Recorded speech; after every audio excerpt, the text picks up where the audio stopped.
Na sua opinião, qual foi o legado econômico deixado pelo governo Lula de 2003 a 2008? 2003 a 2008. Para fazer a análise do governo do Lula de 2003 a 2008, economicamente falando, a gente tem que dar uma olhadinha antes.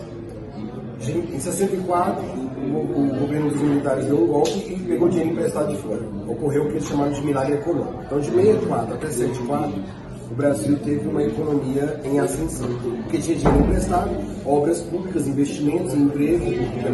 Em 74, começou uma recessão fortíssima economicamente, em 74.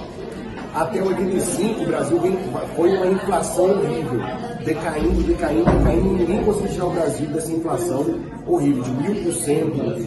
Aí o que aconteceu? De 85 até 89, ocorrem novas eleições, aí Fernando Collor assume, é impeachmentado em 92, entra o vice dele, que é Itamar Franco. Itamar Franco tem como ministro da Economia o FHC, o Fernando Henrique Cardoso, que é agora o nosso foco. E aí, o Fernando Henrique Cardoso, em 94, ele consegue um feito incrível, que foi diminuir a inflação. Em 95, ele ganha a presidência da República, e ele fica 2 mandatos e entrega depois para o Lula. Os mandatos de Fernando Henrique Cardoso preparou o cofre ou os recursos para o governo do Lula em 2002, 2003. Então, quando o Lula assume, ele assume com o Brasil com uma economia em ascensão, com uma economia crescente. Ele tinha recursos para fazer ProUni, para fazer Bolsa Família, para fazer toda a parte assistencialista necessária para continuar o seu governo. Só que no segundo mandato dele, os recursos começam a ficar escassos, porque ele também pagou dívida externa, vamos combinar. E aí o que acontece? No final do governo do Lula, a economia tende a declinar.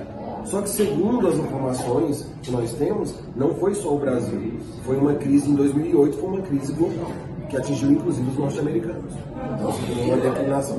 Mas o governo dele se deu mais ou menos assim, início com um bom recurso, o crescimento econômico não foi tão devastador, mas pelo contrário, ele começa a declinar para o segundo mandato. O ruim é porque a Dilma pega em 2008 com o Brasil em crise. E aí começa a trabalhar sem recursos. Aí é difícil. Então o primeiro mandato dela já foi apertado, o segundo mandato dela ele é impeachment. E aí, justamente eu acredito por essa pressão econômica, inclusive. Como você avalia as políticas sociais implementadas durante o governo Lula nesse período? Então, a tendência da direita é apertar cada vez mais o trabalhador e crescer a economia. Essa é uma tendência da direita. A esquerda ela tende a dar uma aliviada para o trabalhador, mas a economia também não consegue crescer tanto, porque ela faz o assistencialismo. Então esse é um movimento natural entre a direita e a esquerda. E até por isso que eu acho interessante quando eles se revezam no poder, para manter esse equilíbrio, entende? Nesse sentido. Houve melhoras significativas na educação, na saúde, na redução da pobreza?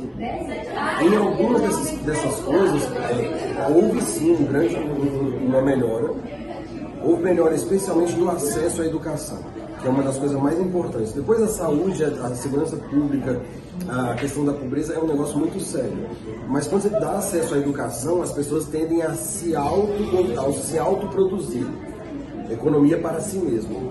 Então eu não dependo do assistencialismo do governo, não dependo de uma bolsa. Eu estou conseguindo estudar e eu vou agora ser um profissional e eu vou ter o meu dinheiro. Eu não preciso do dinheiro do governo. Então, dar acesso à educação acho que foi um dos principais pontos que ele conseguiu melhorar. Porque aí, a partir disso, você tem a longo prazo, você tem uma pessoa mais estável com autonomia financeira e não dependendo do governo. Como você vê a capacidade do governo Lula em lidar com crise e desafios, tanto internos quanto externos? Ele tinha até uma brincadeira que faziam com ele, que ele era o fala fácil da Silva. Internacionalmente, a conversa que ele articula muito bem as suas relações internacionais. E para mim ele tem uma conversa diferente lá fora do que ele pratica aqui dentro no interno. A política interna dele é mais voltada para ao tendencialismo da esquerda. Lá fora, quando ele conversa internacionalmente, ele é mais capitalista, porque ele precisa manter-se no poder e pagar a dívida externa, que é irrecusável. Porque se ele recusa isso, aí vem uma pressão de fora. Que aí é perigoso. É perigoso aconteceu com o João Goulart, com o Jânio Quadros, em 64.